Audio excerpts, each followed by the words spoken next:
Awak sistem pertahanan udara Strela 10 secara efektif menghancurkan semua jenis UAV militer Ukraina di arah selatan Donetsk.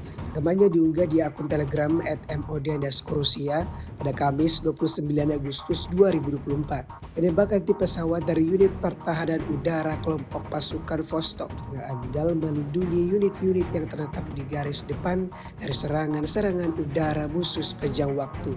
Jauh sebelum melancarkan serangannya, militer Rusia bersama peralatan militer yang dioperasikannya melaju ke titik tembak. Setelah semua persiapan dirasa cukup, militer Rusia tidak tanggung-tanggung langsung meluncurkan serangannya secara brutal, seperti yang terlihat dalam rekaman.